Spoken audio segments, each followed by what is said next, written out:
Hello and welcome. I'm Leigh-Ann Gerrans and you're watching W News Extra, broadcasting live from the Al Arabiya headquarters. These are our top stories. President Trump tells the NATO summit the 5% defense spending pledge is a big win for the US. Meanwhile, the US president says the war between Israel and Iran is done, insisting the US military strike set Iran's nuclear program back decades. And history could be made in New York as the first Muslim nominee, 33-year-old Zohran Mamdani, runs for the city's mayor.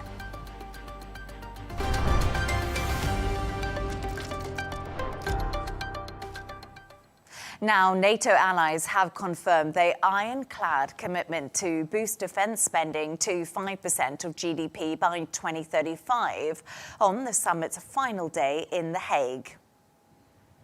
The US President Donald Trump has hailed this as a historic milestone and was quick to take credit for it. Let's take a listen.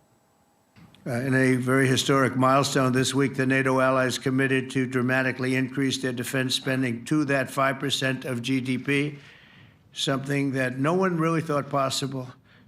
And they said, "You did it, sir, you did it." Well, I don't know if I did it, but I think I did.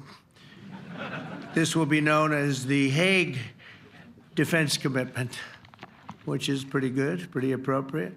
When the allies reach this number, it will add more than $1 trillion a year.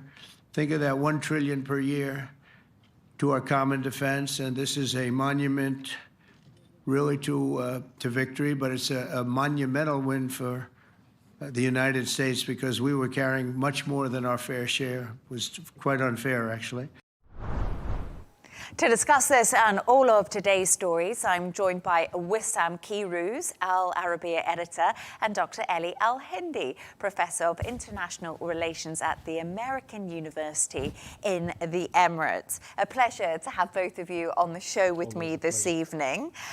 So, Wissam, Donald Trump, very, very, very happy with the situation right now. He's called the defense spending increase a monumental win for the US. So is this Donald Trump's victory? It is Donald Trump's victory as much as all the other things that he says it's his personal victory. But at the same time, getting $1 trillion a year, if it ever happens, because you are not sure it will ever happen, it's first and foremost a testimony to a remilitarized world. It's a world where we thought 30 years ago that the talks about being in big conflicts is something from the past. It's a world when we thought after the Cold War that this thing with Russia, with the East, is over, and now we can think about a different world. Apparently not. We are putting a lot of new resources into the very act of war. Then again, Trump has a problem because he has a discrepancy in his message. From one side, he said, I don't really believe in NATO. I mean, he said this in the past. And on the other hand, he said, people have to put more money because it's unfair for us. So at the end, it goes down to a world where military is more important. We are talking much more about wars than before. And those who will put money, whoever who are putting money, they are not putting money for America. They are putting money because they feel threatened more than ever before, because Russia is there, China is there, and obviously with what's happening in Ukraine, war is still a reality in the world. Yeah, I think between the fear from Russia on one side and between the fear that the US might actually leave NATO under Trump or any other president, the Europeans are realizing that they need to spend more on their own defense and that American umbrella of defense might disappear one day. So I think it is, as Wissam said, in their own interest to increase that budget, of course, in a world that is more militarized than ever and threats that are more likely. So just a little word, maybe hypothetically, they are hedging against America itself by putting money with America. I mean, it's a possibility. Yeah. I don't think we can rule anything out. Yeah. But what I find interesting is ahead of this NATO talks today, we saw Donald Trump heading to the Netherlands, and there was so much bated breath because, as you said, he's threatened to pull out of NATO, doesn't really understand what NATO's for, and also all these questions about Article 5. And it's been really interesting that he's walked into NATO today. He's been loved-bombed by Mark Rutte. Yeah. And all of a sudden, you know, Donald Trump's completely committed to NATO. He's completely committed to Article 5. And it just seems like a sigh of relief for everyone who belongs to NATO. It seems they even adapted, you know, the functions and the agenda to in a way that accommodates for Trump's to be in a pleasant situation and not to destroy the whole discussion, like he jeopardized the G7 discussion and other meetings that he've done. And we remember still the NATO meeting during Merkel's time, where it was a big fiasco, where he was sitting on a table grumpy, and then all the leaders around him trying to convince him of something. I can't remember what was it back then, and he was still... But it was defense spending again then, wasn't he? He always felt that Germany were not spending enough when Merkel was Chancellor, and that was because it was the biggest economy in Europe, but they weren't reaching their 2% target at that time, and that was his big bugbear when it came to Germany. Yeah, and now the Germans are putting a lot of money and resources into defense. But at the end, now America is the big player in the world, in the West. NATO is very much still about America and its allies. This is what the NATO is. Now, is Trump willing to, for example, if by any chance the Russians get a bomb into a Baltic state, are we sure that the Americans would interfere, would enter? This is the big question. This is what is NATO. The fact is that there is a deterrence. An attack on any member is an attack on all. At the same time, Trump always keeps his cards hidden on this. We are not sure if he is willing to take this kind of approach. But at the end, let's not forget that there are other nuclear powers in the West and in the NATO. It's not only America. Of course, it's not the same without America, but all those countries are trying also to keep on being on a certain level of defense. It's very important. It's unfortunate in 2025 we are still talking about the possibility of big wars, but this is the reality. Maybe a small piece of background on why Europe have not spent as much on defense, because this was the deal of NATO in the beginning. After World War II, the US said, we will protect you. We are the umbrella. So you don't need to focus on militarization. Focus on economy and economic development, notably countries like Germany and so on.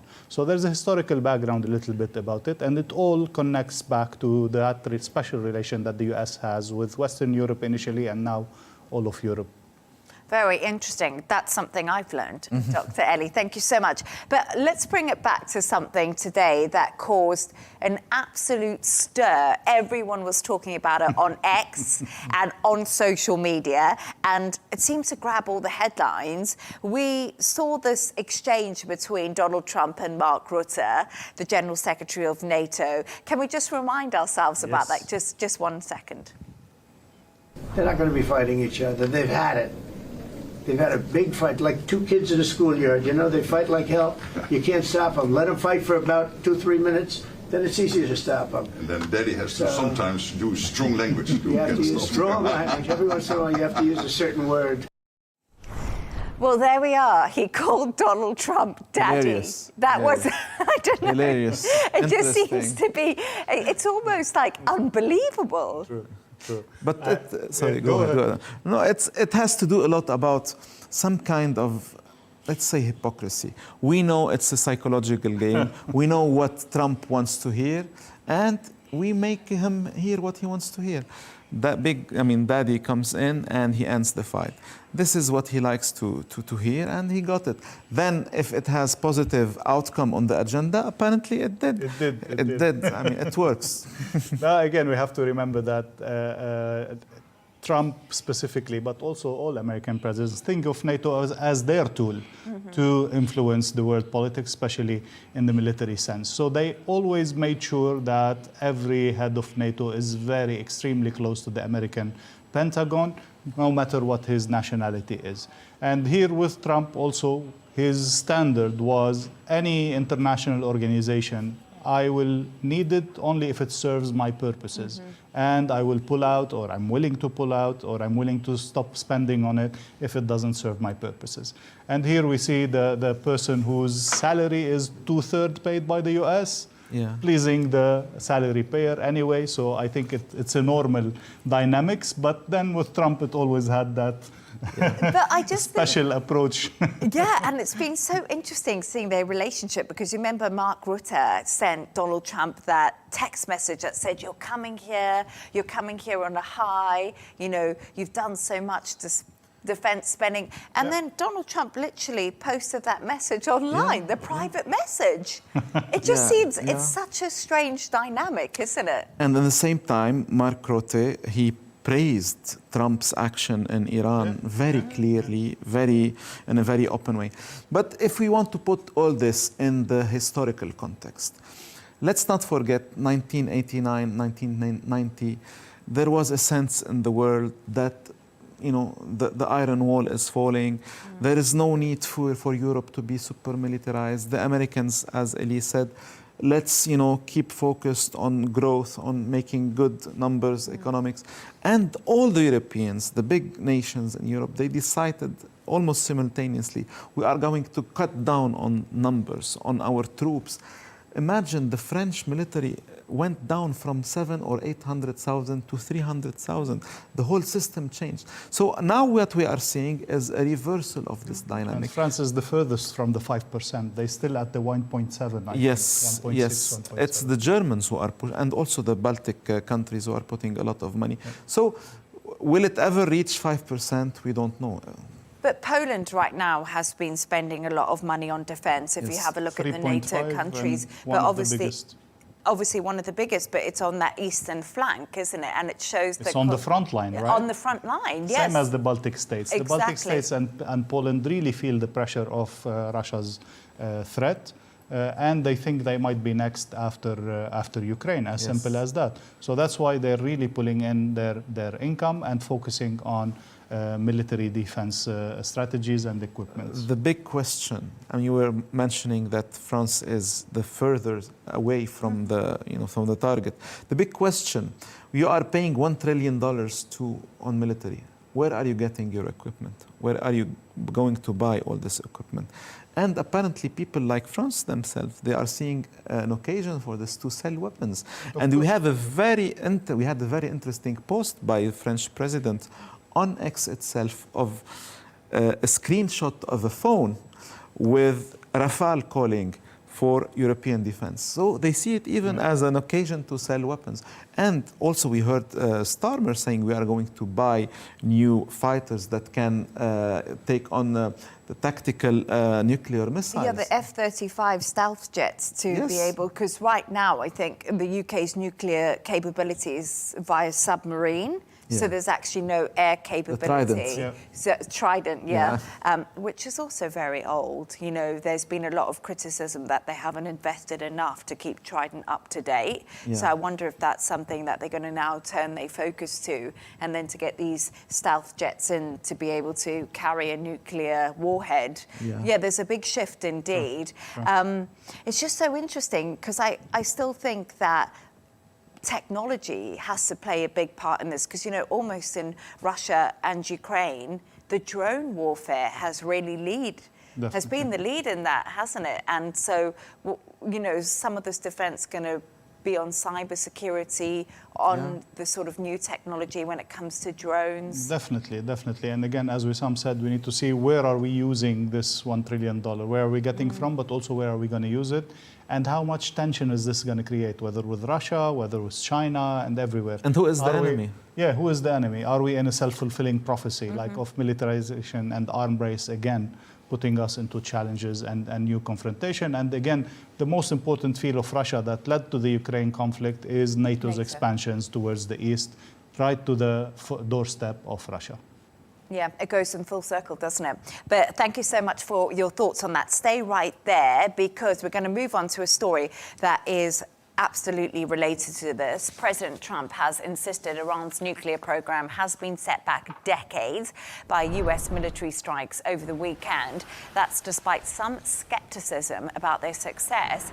The ceasefire between Israel and Iran appears to be holding, with peace negotiations set to follow. Dr. Elie, yesterday, before Donald Trump went to this big NATO summit, he was furious. He was furious with Israel. He was furious with Iran. He didn't hide his anger at all over the situation. And today he says the war is done. So what happens now?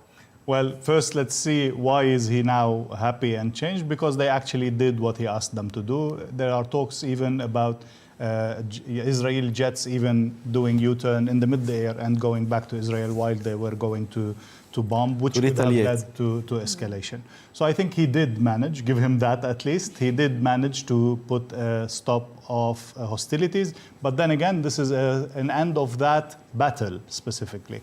I hope it is the end of the war, but we cannot call it as such yet, because now, after the cessation of hostilities, we go to negotiations, and we cannot speak about an end of the war until we have a peace deal on the table, or at least some kind of an arrangement that reassures us that nothing like this is going to re-escalate anytime in the short future, at least. But it's so interesting, because I always think that when it comes to a ceasefire, the hardest part is negotiating a path to peace. Yeah. And, you know, we did see a really volatile 12 days in this region between Iran and between Israel. And then we saw the US get involved. But Wissam, there's been so many doubts about these US strikes on those 3 nuclear sites within Iran that they actually, you know, managed to destroy and obliterate these nuclear facilities like Donald Trump and his team have claimed. Well, before answering this, it's very important to note that when everyone is arguing about who won this war, we have Trump, Iran. Iran announced they are the winners. Israel announced they are the winners. But the real winner in this is Trump himself. Yep. I mean, Trump is undoubtedly the person who came out with the most gain strategically, and also some other people in the region on a smaller scale. But it all goes down to one very simple fact. Was the nuclear program damaged enough? Yes or no? This is what determines who is the winner, if there is a winner. But 3 short and very fast points to the favor of Iran. For the first time in the history of conflict with Israel in this region, we saw images of, destruction in Israel never seen before.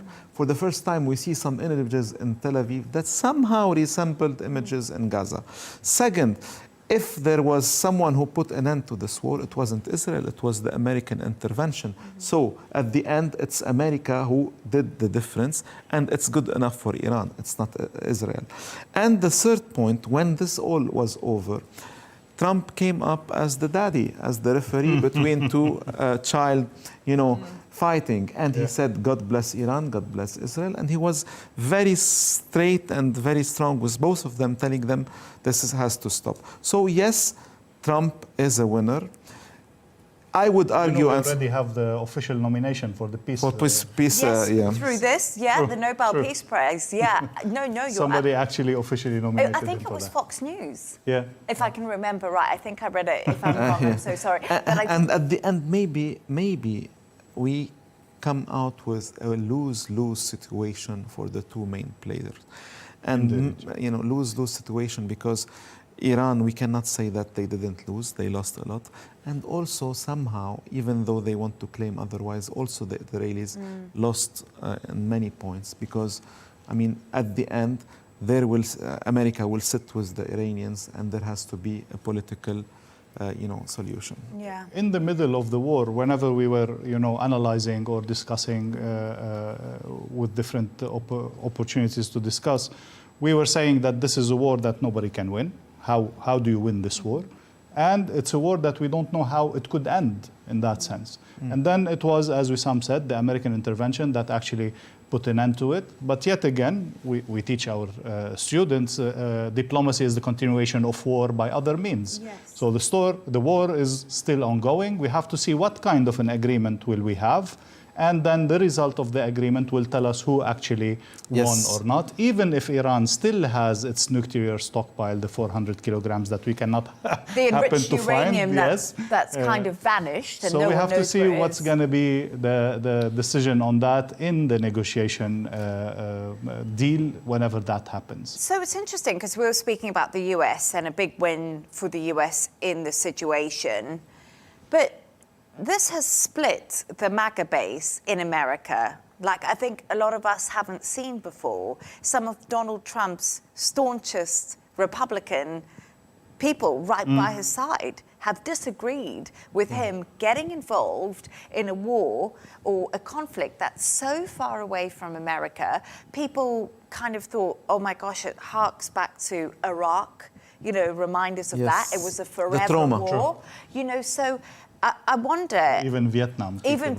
So I wonder for Donald Trump, like he was so furious yesterday when the ceasefire seemed to be broken by Iran and Israel. I wonder if it's because it's such high stakes for them. The US sent in the best military equipment they had. They put their troops on the line, very dangerous. And then Donald Trump's essentially split his base to carry out this mission. Sure.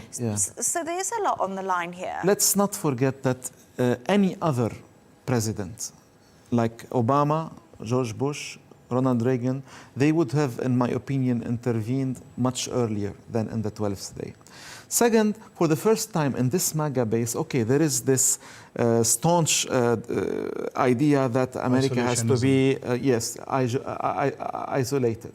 But also, and this is very interesting, for the first time in the modern history, we see some kind of not so enthusiastic narrative about Israel. Developing on the right side of America, developing within, the white, J.D. Vance, evangelical. I mean, those who are mostly the staunchest allies of the Israel idea. I wouldn't say they don't like Israel anymore or they are not allied with Israel, but there is some kind of different narrative with Israel that is expanding on the right for the first time, not on the left. Because this kind of narrative was always on the left. And for the first time, we see Donald Trump as the only president who could very clearly say no to Israel, or be at least very firm. Furious, firm with them. And again, I think he would have been in trouble with his MAGA base if he was involved in a long-term interference. That's why he was so keen on, yes, we did the job, we completed the job, regardless if that's true or not.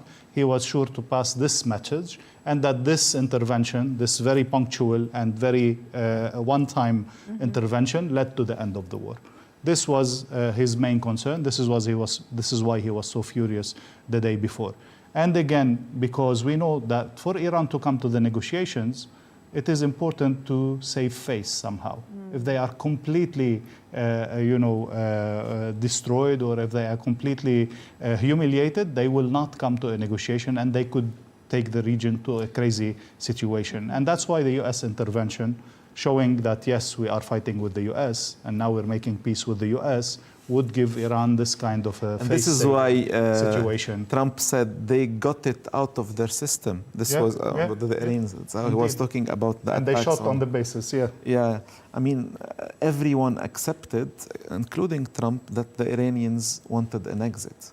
And it was all spectacular. That last night of the war, it was so spectacular. We were on the brink of Armageddon, of apocalypse. And then so 1 hour...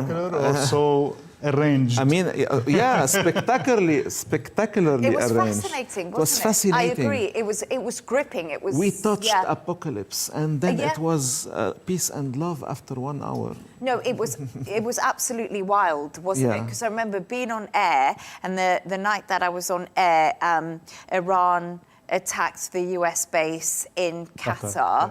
And I remember breaking that news with Riyadh Kawashi, our other colleague. And I remember coming off air and thinking, wow, what's next. I think everyone felt tense, everyone felt fearful, and Trump just sort of de-escalated it on Truth Social. And for the first time, the countries of the Gulf region, they were face to face with their worst fears. I mean, Iran attacking American bases in the Gulf.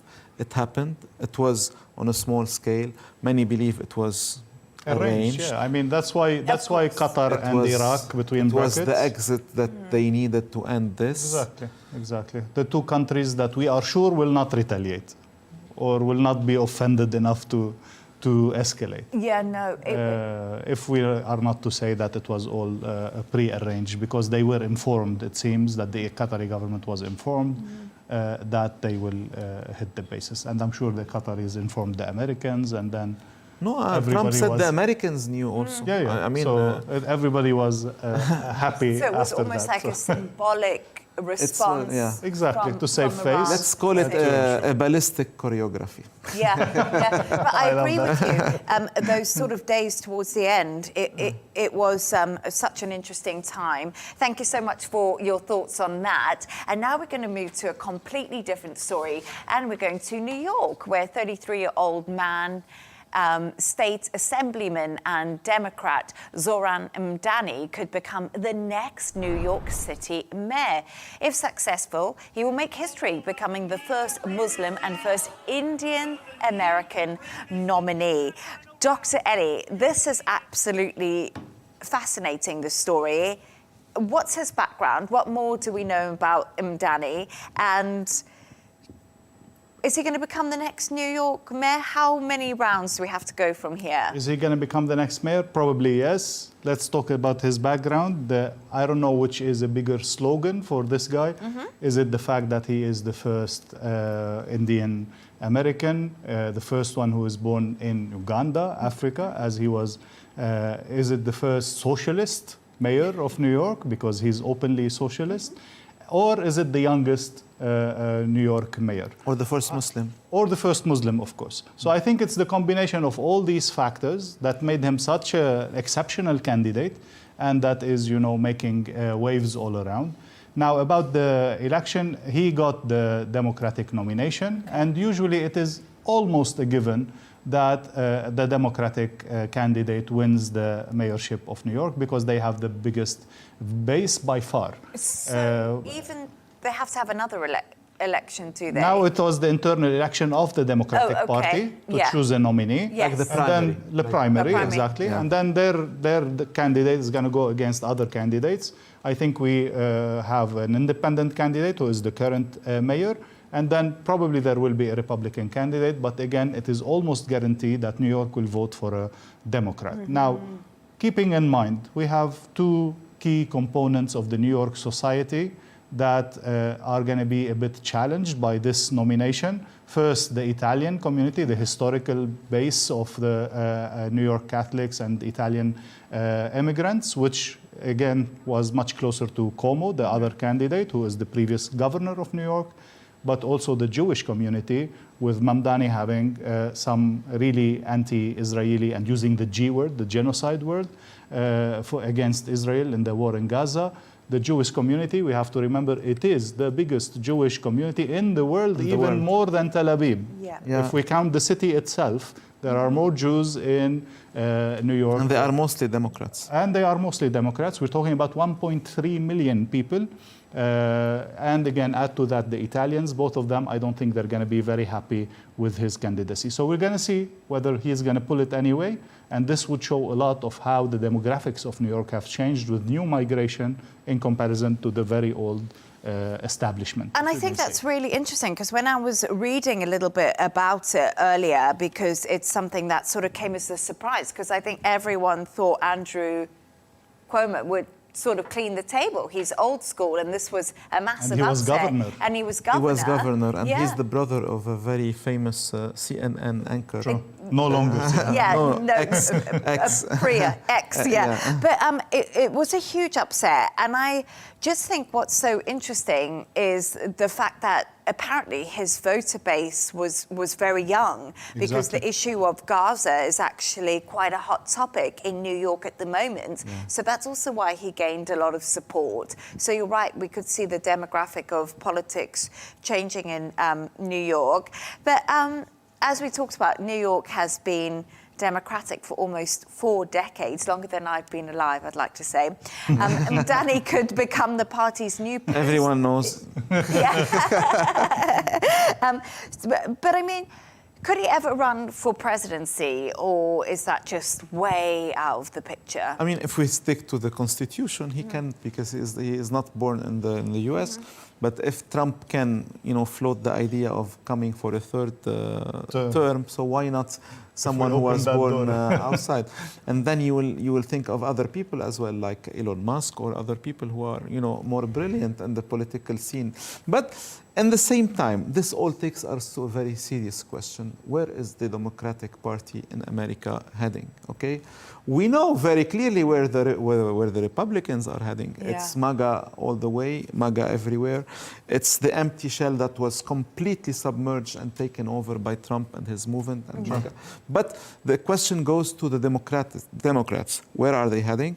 Apparently, if we believe New York as one of the greatest and most important cities in the world and America, the choice is very clear, more to the left, and it tells us more about the new demographic dynamics of the country, of the city, which, like in many other cities, are shaped by immigration, by new ideas with young people, the real idea, grassroots movements, people who think differently, alternatively. We are seeing this in the campus of universities.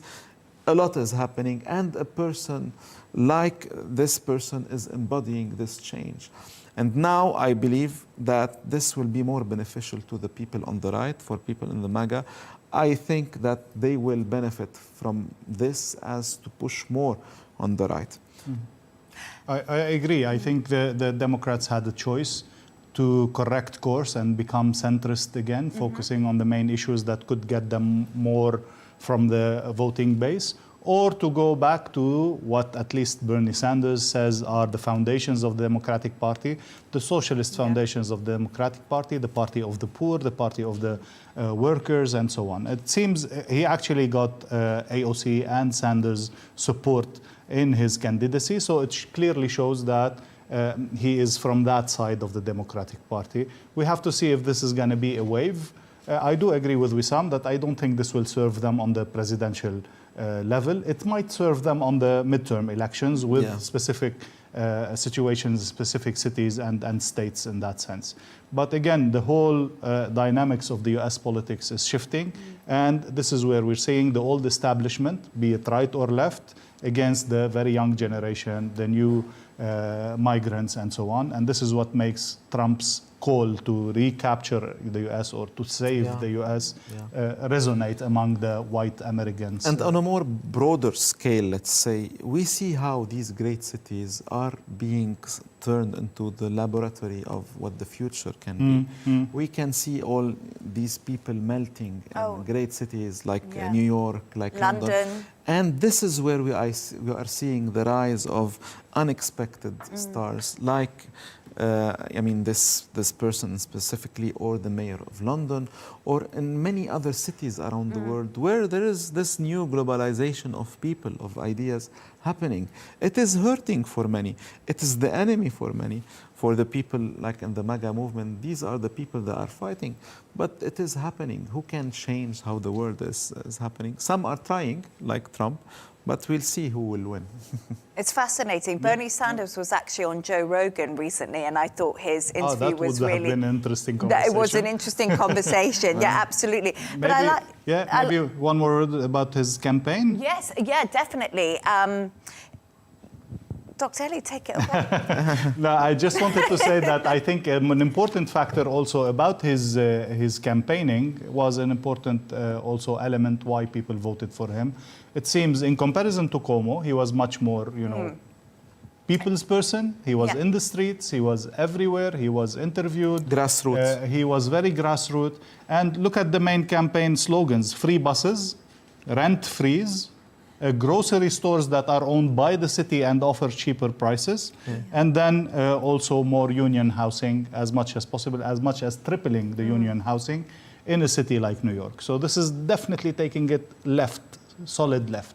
Let's not forget that Trump, 30, 40 years ago, was the one person who went into those neighborhoods that were very social and turned them into one of the most expensive real estate areas Where in Trump New York. Tower was Trump built. Tower and all the what we call the West Ends, the West End, meat packing district. All this was very industrial, very poor, and then Trump came in. He has the greatest places. Yeah, it's absolutely fascinating. But I'm glad he's 33 years old. We need to get some youngsters into politics. I think it's a good idea. And finally, Wissam and Dr. Elie, you've come up with a couple of quirky stories of the day. And Wissam, I want to talk to you all about the plane that has gone viral. It's a situation with the plane seats. It's a story that happens every day, many times. It's a very simple story that many of us have witnessed. It happens to everyone, but it embodies the very simple thing about being human. You are on an airplane, you are sitting, you paid a little bit of extra money to get the aisle seat and have an extra leg room because you are tall. I mean, this is the story of our guy here in the story. And then you are approached by someone who says, I want to take, please, your seat because my girlfriend is sitting on the window seat and I want to be next to her. And then this guy, he answers and he said, I paid an extra and I really don't feel like wanting to leave. Where's the problem? That's Where's completely and logical. then it was completely, it escalated somehow, and he was accused of being a loner and of being an inconsiderate loner, and the other guy saying that you are guilt-tripping me into downgrade. Anyway, it happens every day, but it takes us back to the very simple of idea. Let's be honest here.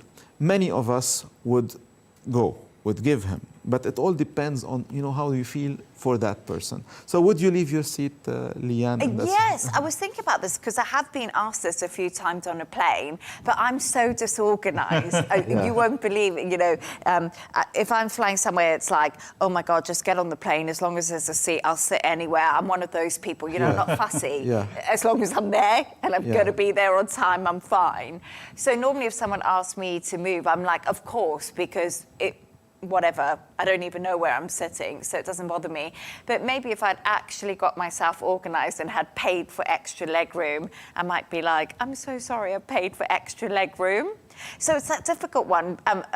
I don't know. But then you don't need the extra leg room. I do.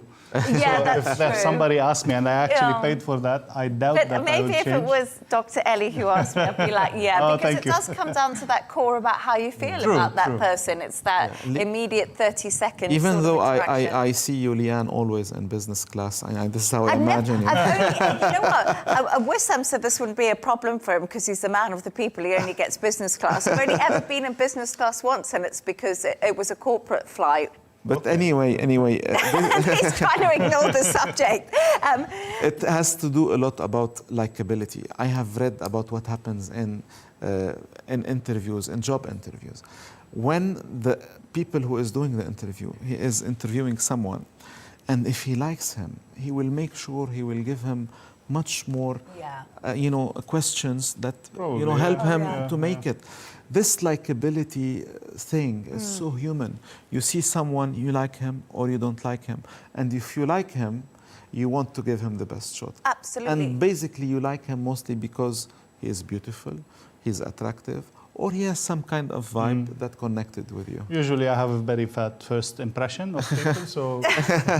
But again, to negotiate this out, I would tell him, take your girlfriend, make her sit next to you, and bring the other person here instead of asking me to move. I think there's, a logical solution for that. No, there is, and actually I never thought of that, but there is a logical solution. But before we move on to Dr. Elie's story, I was just thinking about this. When dating apps came fashionable, I remember thinking, within 30 seconds of meeting that person, if you're compatible enough, no matter how long you've chatted online. Yeah. So it is so interesting. It's that human connection.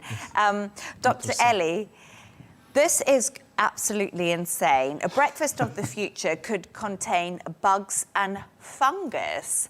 Tell us more, because I think Wissam wants to try this. Well, some people are actually worried about, the availability of food. Are these the people who build bunkers in their garden? Probably, or scientists who are, the doomsday people. Probably. Yeah. So definitely there will be some shortage of some food ingredients, especially if we don't, keep using the earth resources reasonably and so on. True. But then again, some people calculating that by 2050 we'll have a serious shortage of flour. So they decided to come up with an alternative. The alternative was something that contains grasshoppers, worms, and fungus to create some kind of a base out of which they will create some kind of a protein bread that could be the main food to replace flour. Now, for me, I think no matter how hungry I am, I don't think this would be an option for me. But then again, we have to wait for 2050 and see how hungry we will be. Do you think you could put it in the toast then? It could make it taste a bit nicer. If you've got bread and it's a bit stale. I haven't tasted you put it in the toaster. Fried insects. And hope for the best. But again, it's a common food for many people, so probably they wouldn't mind. But for me, I still cannot consider it, unfortunately. I can suggest a name for this bread. Oh, tell us. Baguette. Baguette! Oh my gosh, that was brilliant. But just on this thing, we talk about eating bugs, and maybe it's a little bit, the baguette is off-putting for us. But if you go to Thailand and Africa and places like that, you get the scorpion lollipops, and bugs are a really good sort of way to introduce protein in the diet. So maybe it's not the baguette is something. I think, Wissam, you're going to have to coin that phrase. You're going to have to buy the name baguette. Yeah, baguette. You have to have you tried eating insects? No, but at the same time, we as human species, every era of our history, we try to like something new. So at a certain point, what is so different between a grasshopper and a snail? I mean, snails are a delicacy. I don't eat snails.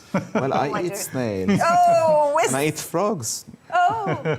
But anyway, and what makes an animal more or less likable if you are a deer or a cow or a chicken? Or a chicken. I mean, the very idea of eating animal has a moral problematic for many people.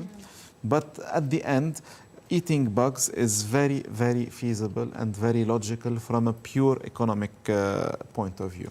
And then we'll have to see if we can cope with this or not. But it's happening for sure. Good luck with that. It will happen. Good luck. We'll let you get on with the baguette. I wonder if you have to go around and catch them too. I wonder how they harvest the bugs.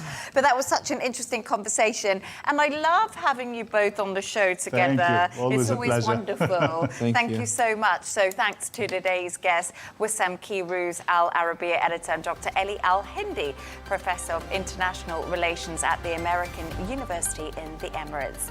And that's all from us on W News Extra. Don't forget to subscribe to our YouTube channel and, of course, follow us on X.